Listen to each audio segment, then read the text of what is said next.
by Katy Watson, BBC South America correspondent. Caracas Image caption: Supporters of President Maduro wear the red t-shirts associated with his socialist party. You can tell you are approaching a campaign rally for President Nicolás Maduro by the number of buses on the roads, which are bringing in supporters to fill the streets and cheer on the incumbent in Sunday's presidential election. Attendance is further boosted by the free mangoes the government is handing out to the hungry people who have turned up. Venezuela is in crisis. There are severe shortages of food and medicines, but you will not find people speaking badly about President Maduro at this rally. More about Venezuela's crisis, why mums-to-be are fleeing Venezuela, where a coffee costs wads of banknotes, Venezuelan hospitals at breaking point. The message from those gathered here is clear: he is doing his best, against the odds. Tommy Mujica, 26, says the president is the person best placed to solve Venezuela's problems. Foreign powers, especially the U.S., need to stop meddling in Venezuelan affairs. Image caption: Tommy Mujica says President Maduro has his vote. When you have a problem at home, the parents resolve it, he says. Nicolás Maduro is the father of our people, a president, and we will keep working with him. Many of those in the crowds wear t-shirts bearing the slogan, Maduro, together, everything is possible. Divide and conquer. Unity is a big theme for President Maduro as he campaigns for a second term in office.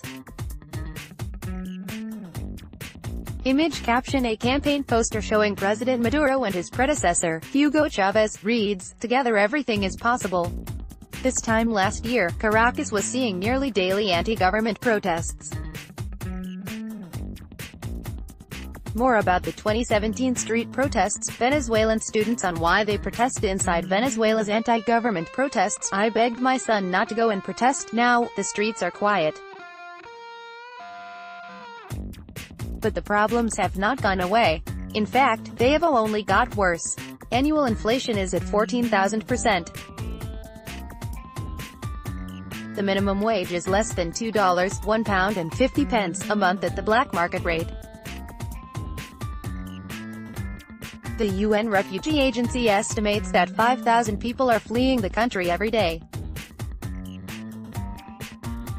Image caption: with 100 Bolivar notes now just worth a fraction of a US cent, no one bothers to pick them up from the gutter. Image caption: with inflation skyrocketing, Venezuelans now pay for even a coffee by credit card. His approval ratings may have sunk to 20% and many Venezuelans have nothing good to say about their leader, but President Maduro has cleverly outmaneuvered the opposition with a divide and conquer strategy. His rivals have struggled to second-guess his moves. In October, opposition parties opted to participate in regional elections to prove they had the support of the people. After Mr. Maduro's governing Socialist Party won a majority of governorships, the opposition cried foul and refused to participate in the mayoral elections 2 months later. The opposition Democratic Unity Coalition has decided to boycott Sunday's presidential elections, too, calling them a sham. Add to that the fact that many opposition leaders have gone into exile, been banned from running, or have been arrested, and it starts to become clear why President Maduro's hand has been strengthened.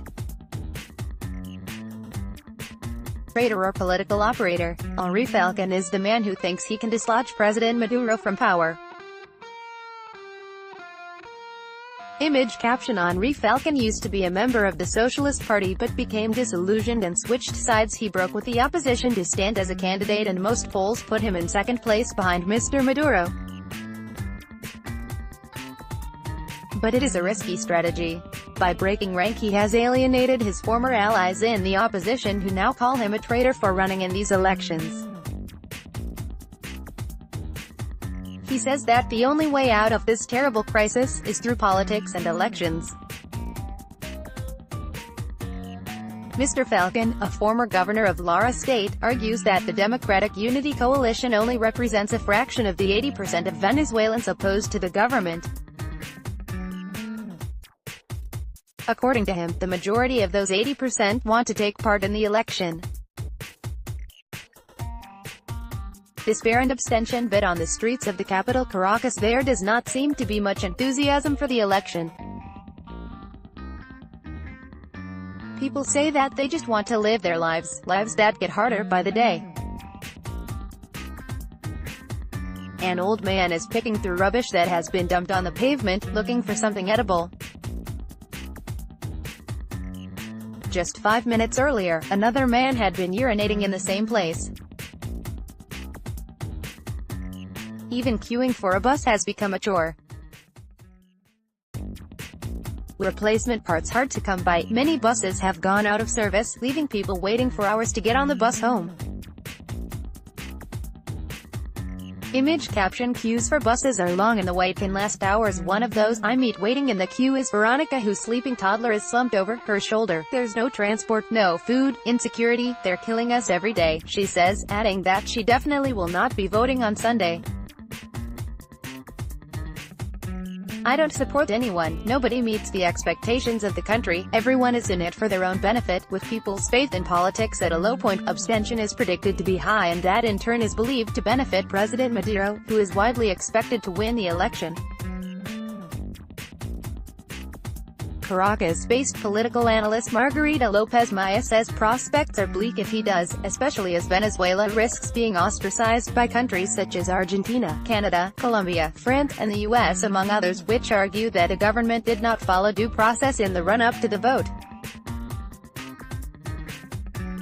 Maduro will proclaim himself as legitimate president, but the international community has told him clearly that they will not recognize these elections because they are not democratic, she says. So not only will we have a president who will not be recognized by the international community, but also a social and economic situation which is on the verge of shutting down the country. For former Mayor David Smolanski, who fled Venezuela last year, there is only one way forward, and it is something he says many Venezuelans find hard to talk about. We need to persuade our armed forces to respect the rule of law, he says.